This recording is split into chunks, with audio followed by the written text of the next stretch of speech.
Welcome in to Postgame Live. Just gotta make sure that I've got the right microphone here.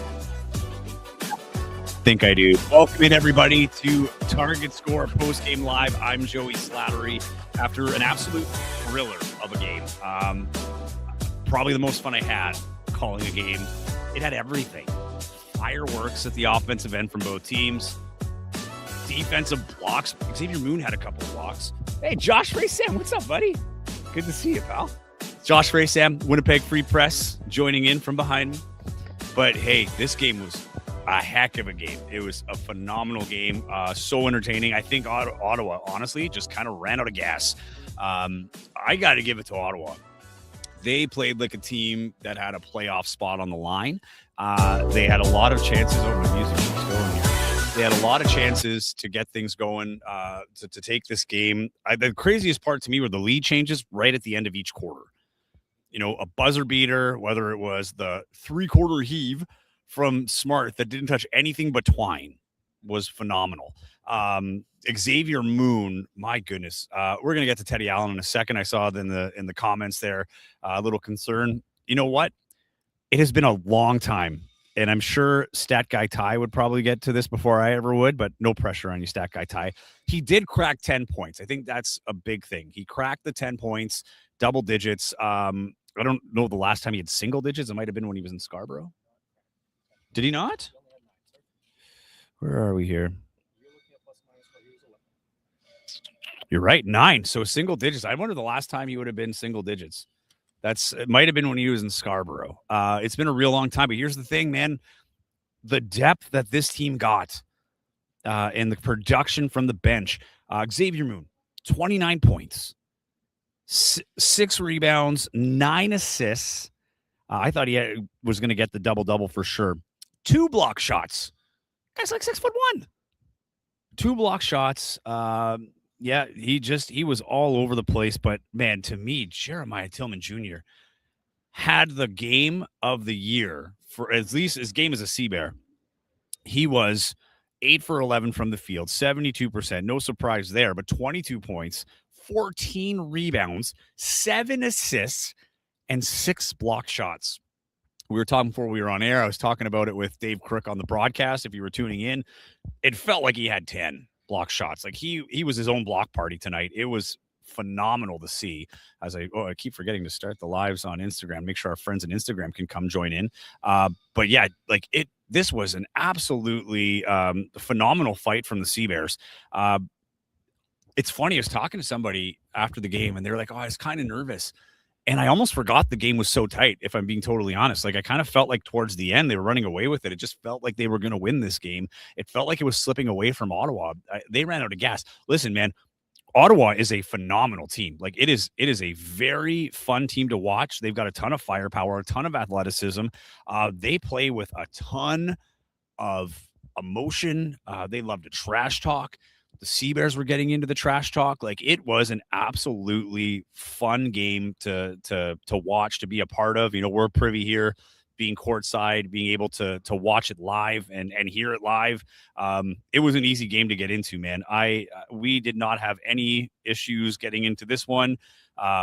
It was just a fun game from start to finish. I'm surprised they didn't crack 100.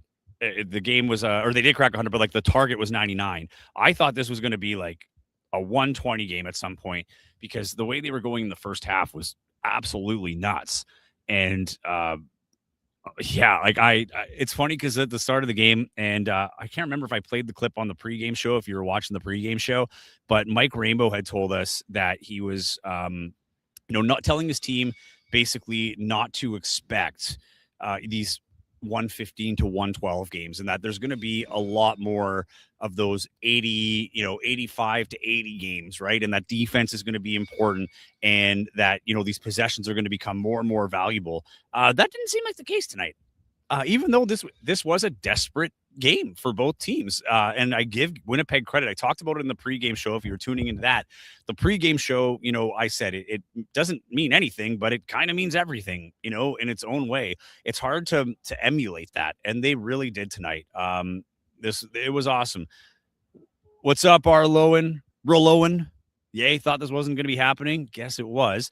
He also just missed you on the Seabears post game explaining the game here on the 6th. I was surprised to not see the team really say it before today's game. Well, team's not really talking about it because they know they've got the home game. It comes down to Sunday against Vancouver as to whether or not they will finish top in the West, which really only means that after the first round, if it's Vancouver and Winnipeg that win, it's just who gets that home game in the second round. That's all that is. I mean, that's all it is. It's huge. But who they play is might be decided tonight here. The Mamba and the Stingers are playing in Saskatoon. It's halftime. We got the game. Is it not halftime? Is the game over? What was the score? Mamba win, 107-97. Sorry, it ended while we were getting the stream started here. Tavian Dunn-Martin is getting interviewed here on the post game.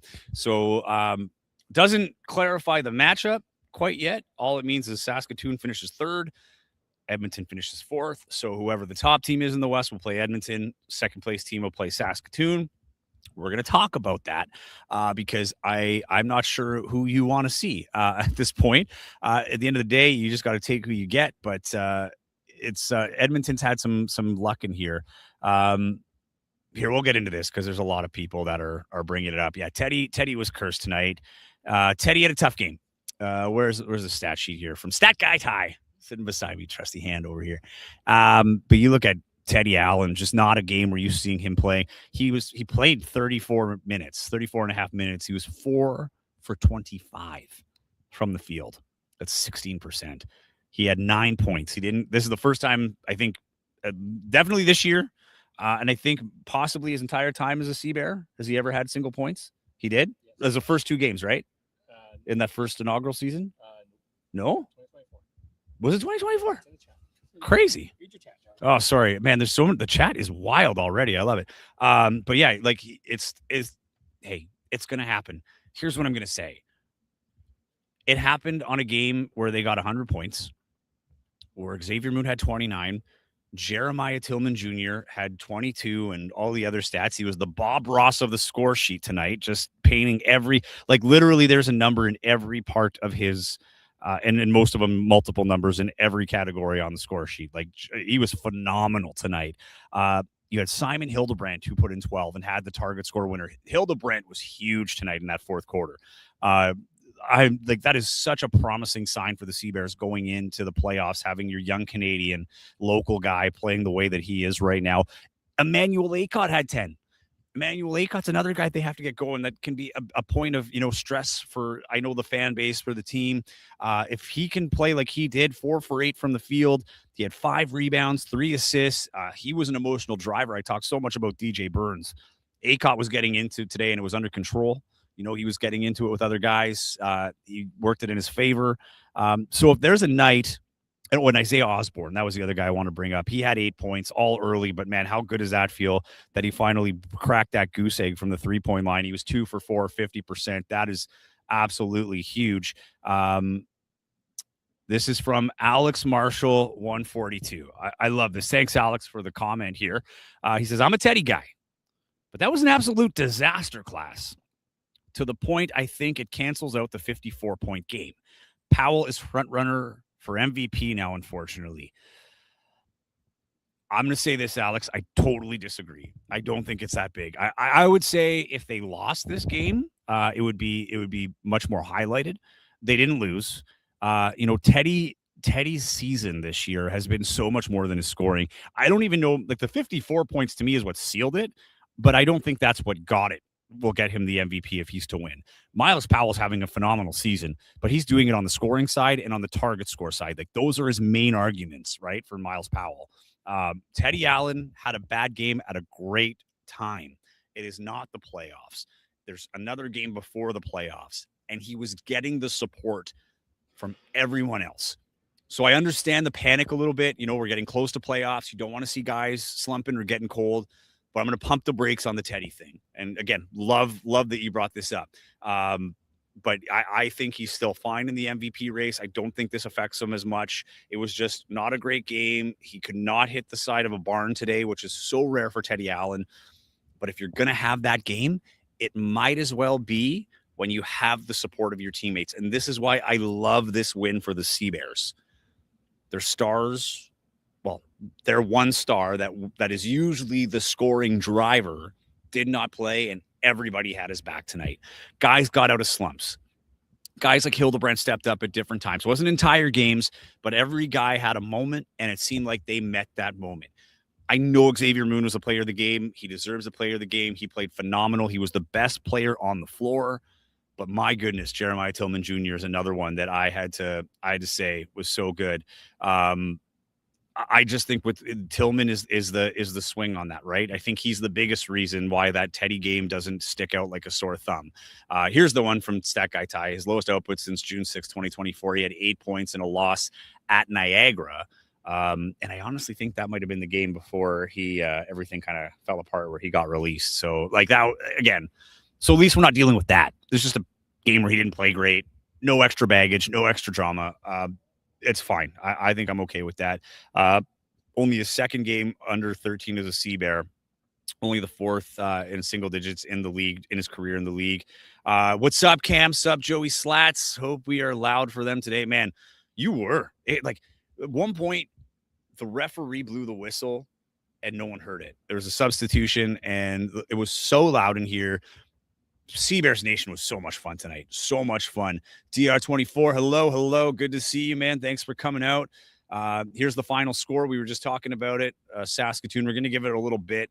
Let the standings all get updated before we show them to make sure I don't get confused, because that's really what happens is I get confused. Phyllis, what's up, Phyllis? Great to have you along here. Didn't Sea Bears win against Saskatoon? I think I'd like them to play Saskatoon if possible. I'm kind of in the same boat here, Phyllis. I'm not going to lie to you. Saskatoon, a great rivalry. Phyllis, I know you're a Bombers fan because you're a bonfire regular too with Darren bombing. But hey, get that Sask-Winnipeg rivalry that's never panned out really, right? It's always a natural rivalry, but this has not been a rivalry between those two teams. Like it really has been Winnipeg for the most part, just having their way with Saskatoon. Now they meet in the playoffs, right? And I like. If you guys watch these shows, you know how much I'm a fan of Tavian Dunn-Martin, and I would love to see him in the playoffs. He is so fun in these kinds of atmospheres. If they land Saskatoon, great, but that's like the silver lining, I guess, if they lose to Vancouver. Then you lose that second game. Edmonton, it's not that I think Edmonton is better. They swept Edmonton in the season series. Like, if we're just talking this season, what's up, Smirkio? Just got home. Good to see you tonight, buddy. Yeah, glad that you're here. Simon Arlowan saying, yeah, Simon was great. Jeremiah was great. Could not agree more. And then Cam brings up a good point. He did the right things, just wasn't going in. Like, he was getting to the spots that he likes. We know Teddy shots don't always look great and they fall. But this is what it looks like when they don't go in. Like, it looks awful, but like, you don't want him to get that in his head or get cold or whatever. But going back to what I was saying, they won the season series, but there's some playoff ghosts when it comes to Edmonton, particularly in this building, and just ghosts in general. The thing about Edmonton, I was talking about this with Dave Crook, Ottawa and Edmonton, and I know it's weird because Ottawa's lost 4 straight. It's not a great situation for them, but this is one of the more talented teams in the East, man. Like, if they get into the playoffs, and I still think they will, like it's a bit of a long shot for Montreal to get through still. They got to play Edmonton, but if Ottawa gets in, they're going to be trouble. And I kind of feel the same about Edmonton. I think we forget in Winnipeg, right? If you didn't follow the league beforehand, Edmonton's kind of been like mid. They were really good in that first year, but they shouldn't say they're really good. They snuck into the playoffs, and then they beat Winnipeg back-to-back games to play Winnipeg. And then 6 days later, they beat Winnipeg to eliminate them from the playoffs. And that was back-to-back games in Winnipeg. They're big here in big moments. But when Xavier Moon was there, they were winning the championships. Like, they were the standard, right? Now we talk about Niagara, and rightly so. Niagara is the new standard for sure. But they have a championship culture there. And the thing that kind of scares me about these teams is they know that the regular season final record doesn't matter. It doesn't matter if you finished first or fourth. You're in the playoffs. It's a one-game deal, right? It's a single elimination until that final series. So all they have to do is get into the playoffs and know that anything can happen. This is why you can't get comfortable, regardless of what happens on Sunday, if you're the Sea Bears or any team for that matter. So as much as, if they win, it'll be Edmonton. I don't think that's a terrible thing. They match up well, but Edmonton's got some guys there too, man. Like Nick Hornsby, to me, is the heart of that team. This guy has seen it all. He wants a championship. When you get to the playoffs, everybody feels like it's real.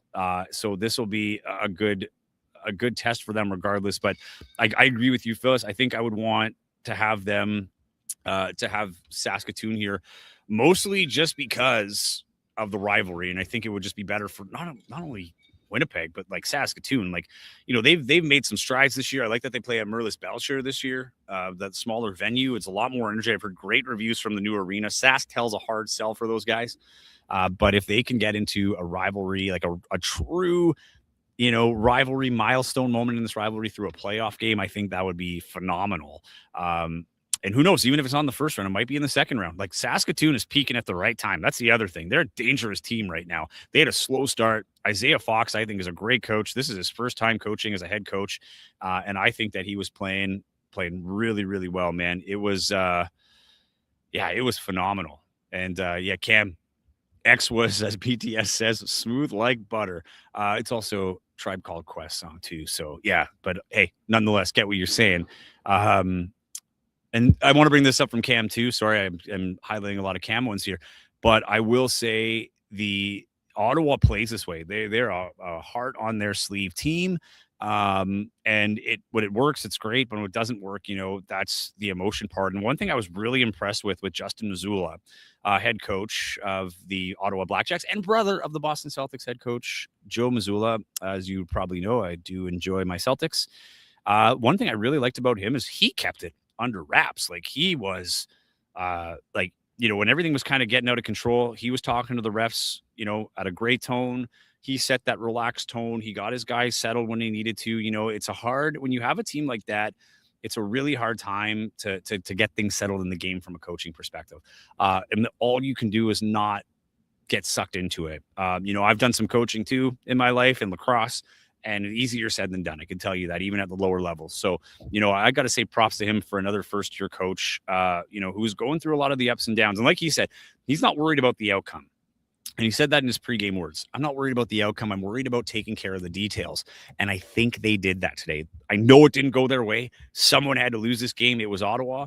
It was a big loss for them, but I was very, very impressed with what they were able to do.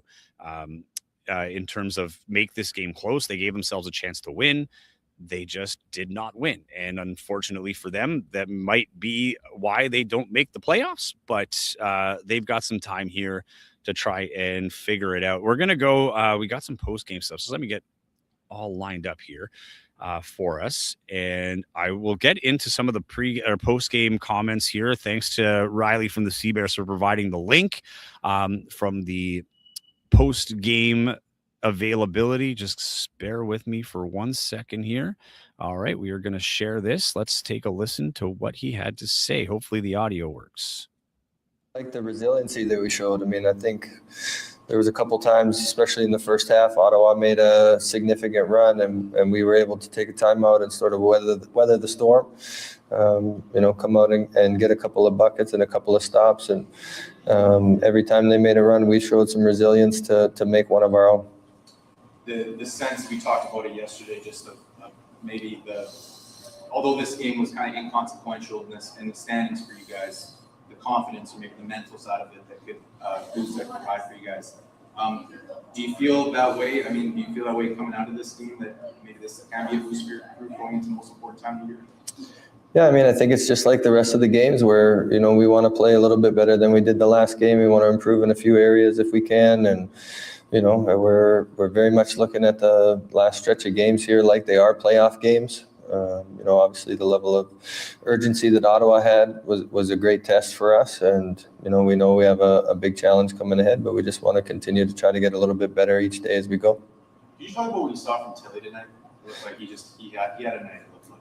Yeah, I mean, it was great that we were able to keep him on the floor for substantial periods of time. And, he impacted the game in so many ways. I said to him after the game that I was just so proud of how the way that he played. He continued to, be active on the glass, even when the ball wasn't finding him. He kept so many possessions alive for us. I mean, he changed shots at the rim. He blocked shots. His activity level was tremendous. And that's, sort of the level of play that we're going to need from him if we want to continue to try to work towards postseason success. Javonte Smart, I think, had 39 tonight. So your feelings on that, is it just good enough? You guys got away with it kind of thing? I mean, we're on to Vancouver. Okay. And the last one, just on Vancouver, actually. What is most important between now and about 48 hours from now for you guys? Just make sure you guys are right ahead of that one. Yeah, I mean, obviously it's a tight turnaround, so we got to take care of our bodies and, get as much rest as we can, deal with the travel tomorrow. Watch a little bit of film and get organized for, what should be an exciting game. Yeah, that's the thing for me here. Just give me a second as my earphones are going off. I hope you guys were able to hear. I didn't see anything in the comments, so maybe give me the okay if we got that. But on to Vancouver. Like, this is what I was talking about. Massive win, and for all of you that were here, I know Smirks, you were here, Cam, you were here. It was a great atmosphere, and I think that was more. This game was more for the fans, but it was also massive for them to get this win. But this was for the fans. But the real work is Sunday, right? They got to go to Vancouver. That is a tough place to play. It is going to be. It's on national TV. It's gonna, like, I'm sure it'll be, if it's not a sellout, it'll be close. There'll be 5,000 people in there. And I've been there when it gets heated, when rivalries get heated in there, and what those fans could be like. They're not Winnipeg fans, but they are so darn close, and it can get very, very hostile in there. This is going to be an awesome test. Win or lose, great test for the Sea Bears coming up in Vancouver, and they might have to play there again, depending on how this all pans out. So I'll say this. I know that everybody wants to have home advantage throughout the whole way, but this Sunday game doesn't necessarily guarantee it either way, because if they lose the game and Vancouver lost that first round and they won the first round, Winnipeg would still host the second game. And if they go out to Vancouver, they've already got this kind of warm-up game that Vancouver doesn't get. They played here a few weeks ago. It won't be as fresh. So I think this is going to be an awesome test. So what I'm getting at is, I don't lose hope. You still have that home game in that first that Thursday game. And I think whatever happens in that game is going to be massive for the playoffs and prepping for the playoffs. Here, let's take a look. Xavier Moon was up next. Let's take a look at what he had to say here. Stay with me as we get this one going. But we dropped the last two here, so we knew a win tonight would be huge for us going forward. And it's the last home game before the playoffs, so, I mean, we wanted to end it on a high note, and I feel like we did that tonight, regardless of how it looked like we played. What in your mind did work so well for you guys tonight? Obviously, you're saying maybe it didn't look prettiest at all times, but you guys got the job done. You guys really came alive in target score time. We talked about that after last game as well. Just what did you see from the group, just in target score time in particular? We stayed together. These last couple of games, I feel like we gave away possessions. Tonight, we were more cohesive going down the stretch. Guys weren't making shots, but I feel like we all contributed to the win tonight. And that just shows that the kind of team that we have. So I feel like from top to bottom, man, we're good enough to beat any team in the league when we're playing like that. We're playing at our best. Could you talk about, like, when the game is on the line like that, coming down to it? It seems like you almost find another gear, and we've seen that for a while. It seems like you almost live for those moments. Like, could you maybe just talk about that and what's going through your mind when it is target score time games on the line like that? I know the type of player I am. I know I can make plays. Sometimes it'll be my night to shoot the game-winning bucket. Sometimes it'll be my night to pass it, and I'm just doing whatever I need to do in that moment, whether it's shoot or whether it's passing. And I feel like I do a pretty good job of controlling the tempo. Could you just talk about Tilly tonight? Man. Yeah. Could you just talk about what he brought tonight? Man, I feel like no big in this league can guard him. When he's locked in on both sides of the ball, man, we're a completely different team. And I tell him that every game, man. We're gonna play through you. Don't worry about whatever else we got going on, man. Everybody else gonna get their shots. I'm gonna make sure I'm getting that ball moving. But if we playing inside out with Tilly and he's showing this type of dominance, we're a very hard team to beat. Last one for you. Just what is going to be most important? Obviously, this game was in talk about it can go a long way for building that mental and the confidence, all that stuff. But like, it was kind of inconsequential as far as the standings were concerned for you guys. So like, can you just talk about what is most important between now and Sunday, as you guys obviously go to try and fry your biggest fish? Having carryover. We did a lot of great things tonight on both sides of the ball. We'll watch film, see what we need to clean up. But I feel like the biggest thing that we did, man, tonight was stay together. It wasn't about missing or making shots. Everybody played hard. We needed to stop. We got to stop. And then we made a big play on the other end. So I feel like we got to do that, continue these next couple games. And hopefully at the end of the year, man, we hoisting that trophy. I absolutely loved what he talked about there with Tilly and the love and talking about the stops that they got. I think that was the other big thing. It was just everybody kind of contributed. Again, Xavier Moon himself had 2 blocks. Between him and Tillman, they had 8 blocks for 9 total from the team. To put that in perspective, Ottawa, who had the bigger, longer, more athletic team from the Bigs perspective, had 5. And 3 of those were from Rollaire. A guy who was coming off the bench. I love how he put that out there. The bigger businesses in Vancouver, they're going to watch the tape. This is what I'm saying. Like, I do believe this team, what you're seeing is not smoke and mirrors. This is a team that is locked in, that does not fall too low. We were speculating about this, and I know fans were getting frustrated with the losses. I can tell you the team was not. The team itself, like, they are built for this. But just like this was high. This was great. What a great atmosphere. They enjoy it. They'll enjoy it tonight, I'm sure. It's a quick turnaround. They got to get on the plane tomorrow, and they got to be ready for an afternoon game in Vancouver. The one bright spot is they've not done great in national games. They've lost 2, won 1, but the one they did win was the first one of the year in Vancouver. So, our boy John's on. John, what's up? Good to see you. Thought it was a good win tonight.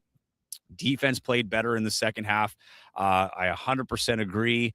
We had, Smirkio. Sorry, Smirks. Did not mean to make you nervous. Just laying it out, buddy. If anything, you should be less nervous. Just enjoy the Sunday game. If they win, they get first in the West in the regular season. They don't win the West. You have to win the conference final for that. But they would have the best record in the West in the regular season. What is John saying? Tillman did great staying in the game tonight. Yes, John. And we talked about this all throughout the broadcast. Like, this was the perfect quintessential Jeremiah Tillman Jr. game that they want from this guy night in and night out. He stayed out of foul trouble. He was ridiculously. This was Jeremiah Tillman's 54-point game, like the Teddy Allen 54-point game. This is the Jeremiah Tillman version for him. 6 blocks is wild. He's brought in for his rim protection, and he was up against some massive bigs that are phenomenal in this league and overseas. Like, man, and Smart, yeah, he had 39 points, but man, he was blocking everything inside, and he gave you 21 points, and he gave you 7 assists. He was facilitating. I can't get any higher than this. He was doing everything. He was a point guard from the inside. And he was grabbing the boards. He had the double-double. How many boards was it total? 14 boards. And 5 of those were at the offensive end. Jeremiah Tillman Jr. played phenomenal, and it was great to see him get the love from his team. Actually, while we're at it, why don't we hear from Jeremiah Tillman Jr.? He's up next, so let's check it out. So we knew this was our last home game. We just wanted to get a good feeling back going in the locker room. Just our energy just changed the flow before playoffs actually hit. So we were just focused on getting this last home game, getting a dub before we head on the road, and then try to get that dub and be able to come back home for playoffs. What did you notice was maybe the biggest difference tonight versus the past 2 for you guys? Maybe in particular in target score time potentially, where you guys closed it up. I don't know. We was moving on to the next play. When they make their run, we'll call timeout, and then after the timeout, we'll come out and like do the stuff we were just talking about instead of like continue to let them get the lead. Me personally, I was letting a lot of stuff go. I went in foul trouble, so that kind of helped as well, just being on the floor. So yeah. What maybe just on the note of you, like, I mean, you had a day today, you had a night today. Like, I mean, anything you can attribute that to, or how are you feeling out there? Honestly, I was just playing, bro. I just wasn't looking at the shot clock, looking at how many points I had or anything. I was just trying to make sure every time I touched the ball, I was doing something good with it and just making sure I was demanding the ball. They always instilling in me that get Tilly the ball, but I got to actually want it as well. So just making sure, I was just trying to make sure I was being present and being dominant on just action forward and being smart with it, making smart decisions.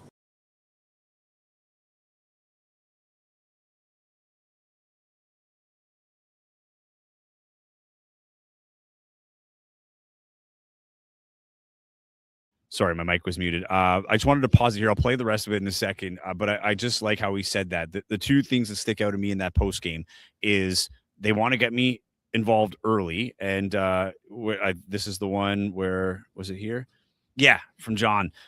Love the emotion from Tilly in the first quarter, set the tone right from the tip. And yeah, he did. He got involved right from the tip.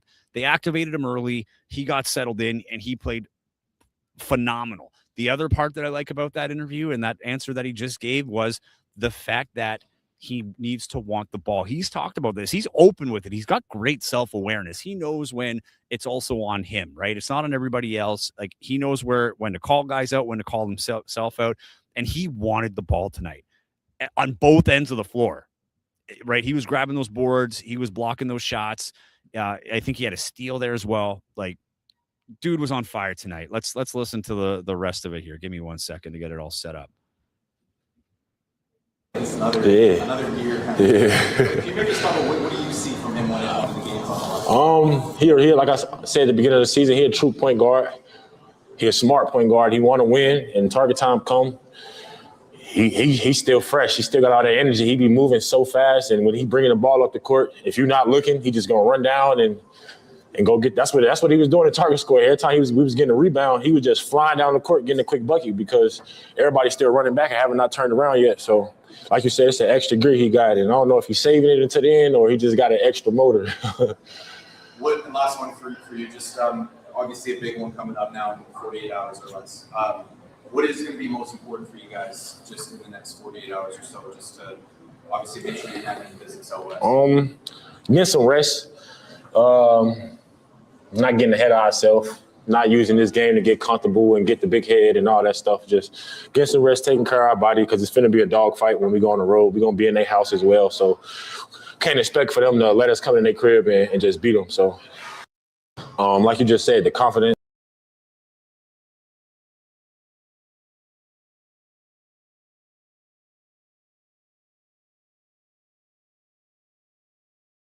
I'm back. Sorry about that. Little delay there. Yeah. Hey, again, they got to go to Vancouver. They got to get it done. Great. They got the stops when they needed. It was great to see. I wanted to bring this one up here from Buddy John. Nice to see others stepping up when Teddy had an off night. And this is what I was talking about earlier. If you're just tuning in, thanks again for tuning in. Love to have you aboard. Like, subscribe, have the notifications on, share it. If you're on Instagram, come on the YouTube page. It's a little cleaner to watch, a little bit easier. But yeah, no, this is exactly what I've been saying. This was the night for Teddy to have a bad night, right? And I want to see if I can find the other one. I got to remember to save these, but or to highlight the ones I want to bring up, because you guys are awesome on the chat tonight. This is great. Phil is saying, yeah, Ottawa gave the boys everything they could. Totally. Where was the one Cam was talking about? Yeah, here it is. It's from John McTavish again. He says some of the best looks Teddy had, but he didn't force up any crazy shot. Well, here's the thing. They were crazy, some of them, but not by Teddy standards, right? Like, John, I'm agreeing with you. I'm not actually disagreeing. They're crazy shots to the average basketball player. They're not crazy shots to Teddy Allen. Teddy Allen did an absolute phenomenal, or I shouldn't say did a phenomenal job. He got to his spots. He put the shots up. Some of them look terrible, but like, they're not actually terrible shots. These are shots that Teddy hits at a high rate at times. Just none of them were going in. It's almost like he transferred the powers over to Isaiah Osborne, right? We talked about earlier, Isaiah Osborne felt much better. He was a guy that came in, had to get that monkey off his back. Someone had said in the chat there too. And totally did. Like he got a stroke. It's only 8 points, but it's massive. He had 2 threes. He got, that first one was a nice pull up from the mid range. Isaiah Osborne, this is all he needs. I've said this before. We don't need a lot of points. 8 points from Isaiah Osborne is what you need. In a game like tonight, this is exactly what I'm talking about. He got you 8 big points. He got his confidence back. Absolutely huge for him. Phil is saying, I always say that it isn't up to just one player. Everybody's got to do their part to get the win. It's important to have scoring options when it gets to the postseason. Lots of options for scoring. Phyllis, you took the words out of my mouth. That is perfectly put. That is exactly what they need and what they got tonight. And now, as you say, got to put it together in the playoffs, right? So if they can do that, they are going to be in a great position. Cam just need to keep Tilly on and keep letting things go and let the Stripes call the game. And they did that tonight. Someone else was saying, the crying, they were saying from Edmonton. That's how Edmonton is. This is where they get their emotion. It didn't work for this one. They're on a tough stretch. This is tough for them too. They got to go to Edmonton now. It's not an easy turnaround for these guys. But for Winnipeg's point, like Winnipeg did a great job of just staying focused and not getting into the extracurriculars. And when they did, it was very controlled. Very controlled. Like they were chirping. They didn't put themselves in a position where they were getting teed up or unsportsmanlike. And to be fair, Ottawa was too. They were chirping back and forth, but it didn't get out of hand. They had a problem with the refereeing. And there's a couple times in this game where I thought the refs, to their credit, gave them a lot of leash. There could have been some technicals thrown out, right? We talk about the issues we had last game, or the things we didn't like about the reffing in that game that Brampton against Brampton here in Winnipeg. This time it could have worked like it did work against Winnipeg against Ottawa, but it didn't. The refs let them play. It was great to see, and I think that's why we had that playoff atmosphere. Stat Guy Ty coming in with another big one. Teddy actually played 41 minutes tonight when you count the target time, 6:38 in target time. He was out there, he was getting it done defensively too. I think there were times like he was solid defensively, nothing crazy. But again, his teammates were there to pick him up. I don't anticipate this being a trend with Teddy. I'm not even concerned a little bit. This is the time to get these bad games out, man. Like, I don't think it's going to get to his head. I think he's already over it. He probably didn't even think about it much, right? He's going to come into the gym. I think they might have a practice tomorrow before they go. I'm not too sure, but they probably come in here, get a few shots up, get to Vancouver, get a few shots up. He's good. This game has come. It is gone. Even with the win, vibes are high, but this is not the end goal. This is just a nice win in the last home game of the season. Tyler, Stat Guy Ty comes up with the burn. My mic was muted. So he's saying that was the best part of this whole podcast. He keeps me honest, keeps me accountable, lets me know, right?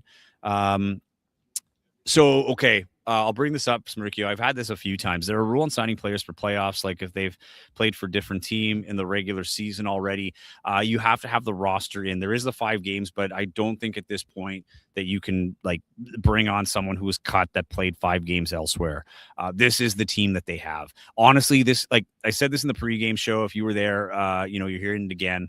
But I think if I had a choice, if you told me at the start of the season you're going to be fighting for first in the West with Vancouver, you're going to flirt with 15 wins, which I also want to say again, I called at the start of the season. I called a 15-win season. So if the Sea Bears want to get one out for old Joe and get me that win over Taylor Allen, Cousin Tay, I'll take it. But if you told me that 15 wins, battling for first in the last 2 games of the season, and you have a head-to-head with that team for first, and you have Xavier Moon and Teddy Allen all getting to eat, all getting their shots and playing harmoniously. I know it didn't go great for Teddy today, but they are playing well together. There's been no issues with those guys. I know people were skeptical. Will it work? It is working. Teddy, it wasn't a Teddy Xavier thing tonight. Teddy just didn't have his game. This is a great team. There is no perfect roster out there. You're big or you're small, you're fast or you're set, right? This is a team that could do a little bit of everything, and they've got some of the fastest guards. Like, you see Xavier Moon today, guy's shifty as heck. Like, he was flying down the wing today. Like, he could beat someone on that. Like, he has the fastest first step maybe in the league. Phenomenal. John says, biggest difference between tonight and the previous 2 losses was the supporting cast buried their chances. Yes, 100%.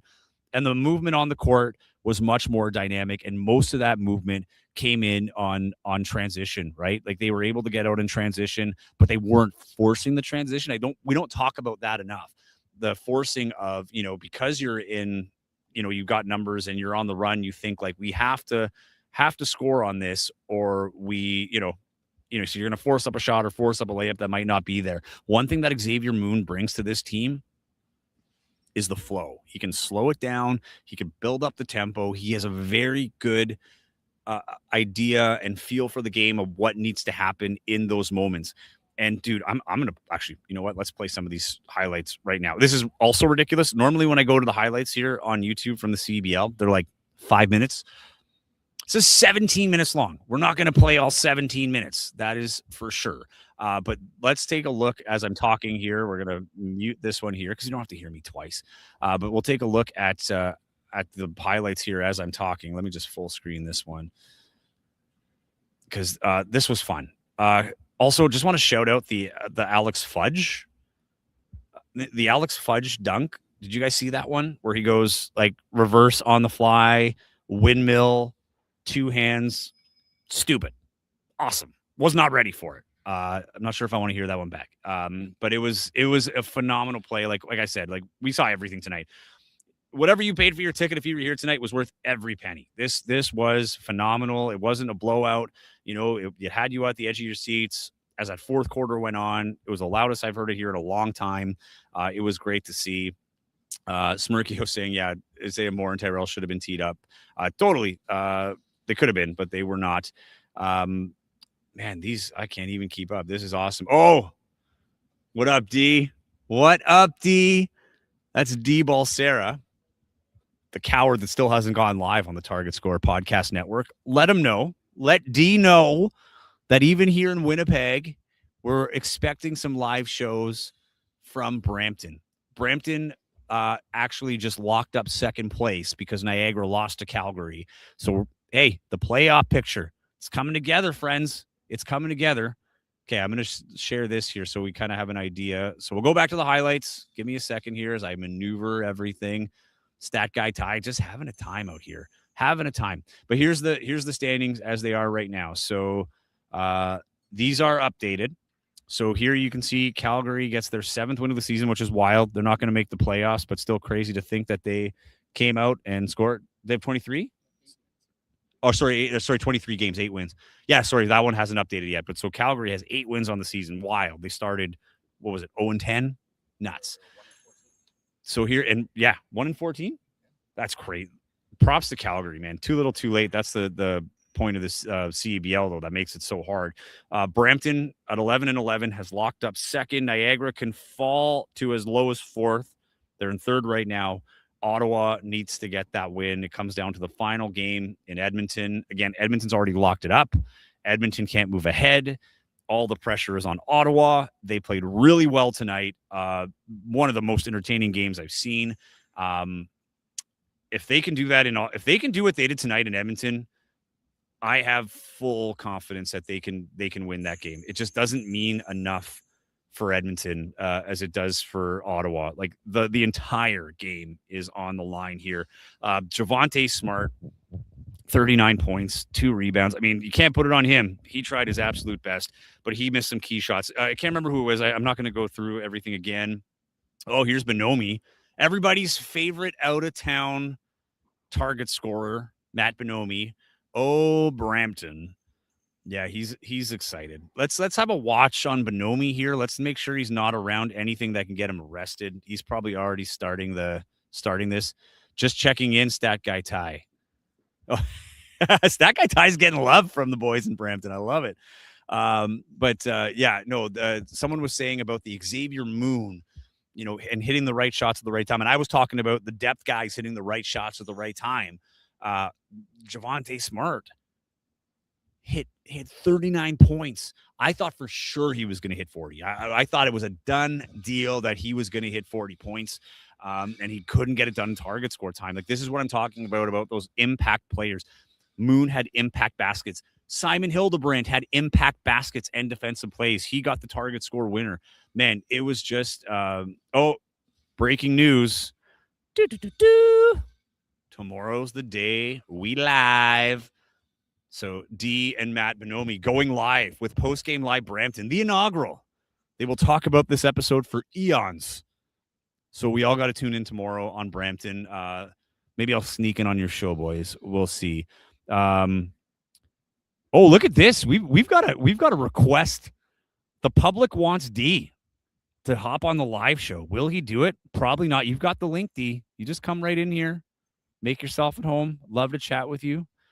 Maybe get a little warm up in, right? But but already this is what D does. He declines. D's a celebrity in Toronto. The big smoke guy. Big Smoky D out there in Toronto. Big influencer guy, goes to movies all the time.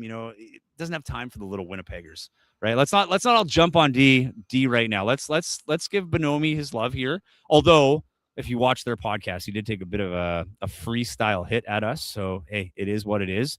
Smirkio is going to be there. That's awesome. Yo, what up, Hayden? What up, Seabears fam? I love it. But yeah, dude, this has been a crazy game, or crazy end of the season. This game was awesome. Brampton boys are just getting so much love right now. I'm not even showing half the comments, but they're getting so much love for the Brampton After Dark. You actually can't, and Phyllis, if she's still watching, will tell you why you cannot have Brampton After Dark. That is an absolute no-no.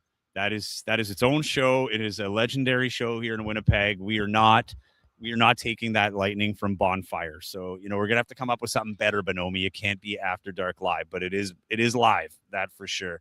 But yeah, this game was crazy. Again, the what we're watching right now is a 17-minute highlight pack. Again, they are 5 minutes. This is how great this game was. Just gonna go over the stats here one more time. Just to kind of break it all down and wrap up. I hear vacuums. Probably means I should go. I think Stat Guy Ty and I are the only ones left in the building outside of the cleaning crew who are probably like, get the F out of here. And I totally understand if that is the case. And we will try to wrap up. Everybody wants to get on with their nights here. Oh, wait. Now Hayden's getting into it. D-Buddy, you're lying. I know you're going to log some hours building Lego or Mario. Oh, someone is going down. See? I love this. Oh, this is great. I absolutely love the banter going on right now. Taking a look at these stats, though. Winnipeg, which is kind of funny. We're talking about the transition game. They only get 9 points from turnovers to Ottawa's 13.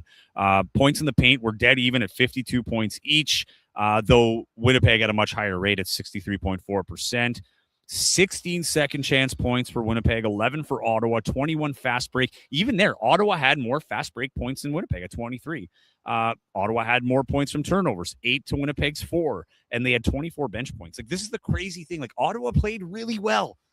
If these numbers if you take out Winnipeg's numbers on this and you highlight Ottawa's and you see they have 92 points, they had 43 rebounds, 10 of them on the offensive side, 14 assists, 9 turnovers, not terrible.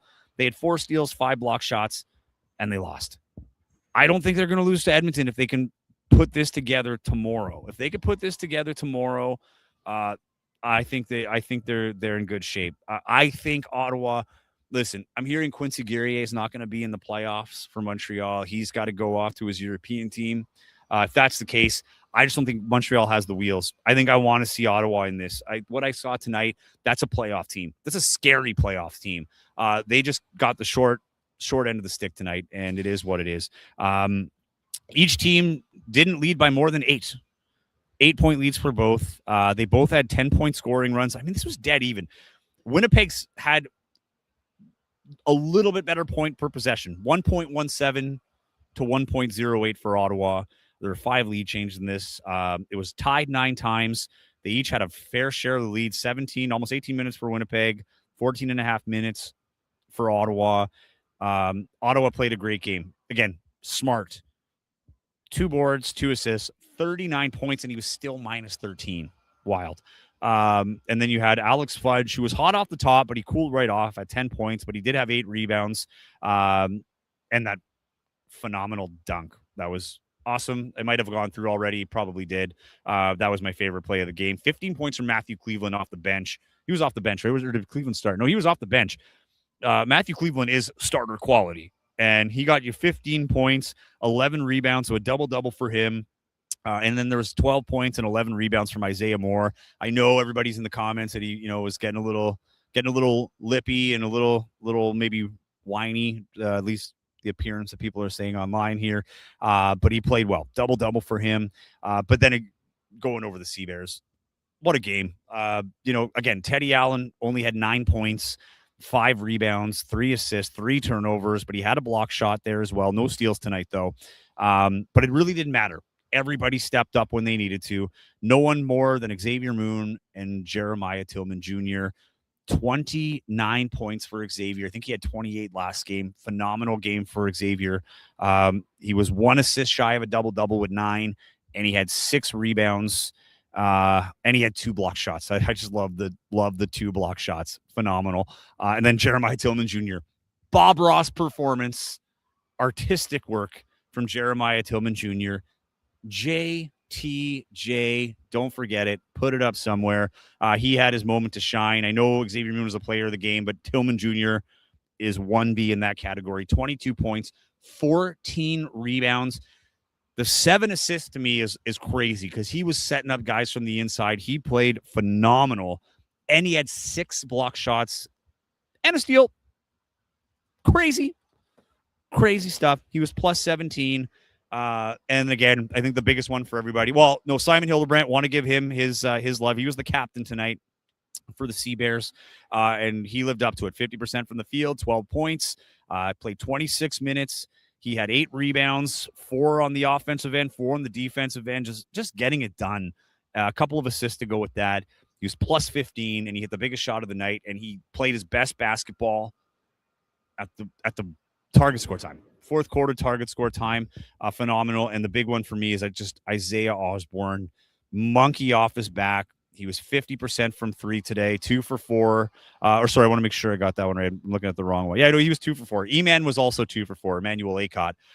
Emmanuel Acott had 10 points, 5 rebounds, 3 assists. But yeah, then I look at Isaiah Osborne, 8 points, 2 for 4 from 3, 4 rebounds, an assist to go with it. But he was, I think, 0 for 16 before he hit that first shot. Think about that. 0 for 16 from 3. To hit those 2 after missing your first one. The team, I'll tell you, they never lost confidence in him. They told him to keep shooting. Shooters are going to shoot. He did that tonight. It was phenomenal. John saying Hildebrandt played great, and the Canadians did great bringing the energy. I could not agree more, man. This was a great name from the Canadians. Cam, I love you, man. Let those Brampton boys know. It's all over the comments. That was great. Thanks, buddy. But yeah, and Bob Ross, just too sweet from Adam Johnson. Thanks for tuning in, Adam. But yeah, dude, it was Simon. This was Simon's, this is what he brings.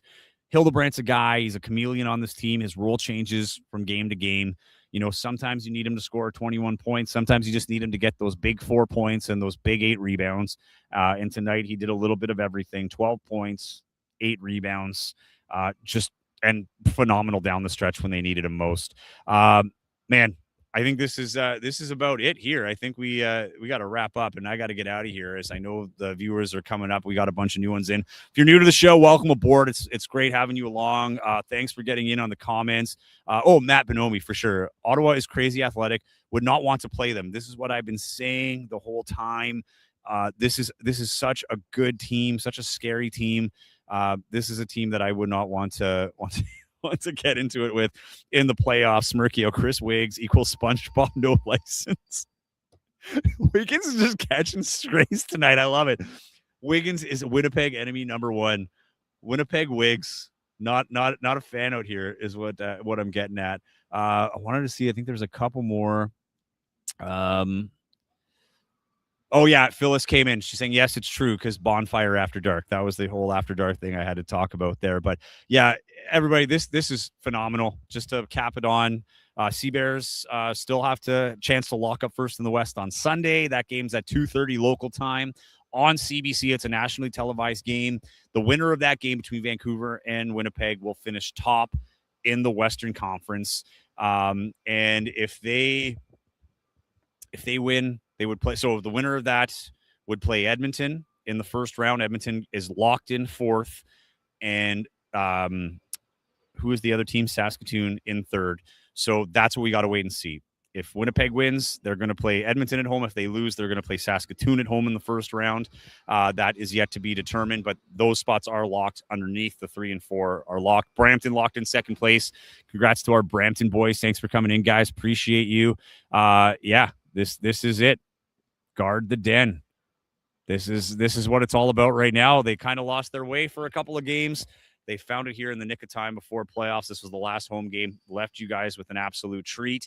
I hope you guys enjoyed this, enjoyed the broadcast, enjoyed the game. We'll be back here. Myself, Dave Crook, Tegan Rasha will have the call for that Thursday game, the conference semifinal. Don't know who the opponent is yet, but we'll see you there. Like, subscribe, share, have your notifications on at Joey Slattery TV on Instagram, at Target Score Pod on Instagram, and make sure that you have your notifications on this, because sometimes we do impromptu lives and you just never know who you're going to see on your tube, the old YouTube. Make sure those noties are on and that you're available when we come on. And of course, if you missed any part of the show, you could watch it in its entirety as soon as this ends. Thanks everybody for the love. Appreciate it. We will talk to you soon. See you Sunday. We'll have the pregame and postgame show live from not the arena. And we'll be back on Thursday for sure with a lot of programming in between. Have a good night, everybody. Sea Bears win 192, and they're off to Vancouver. See you soon.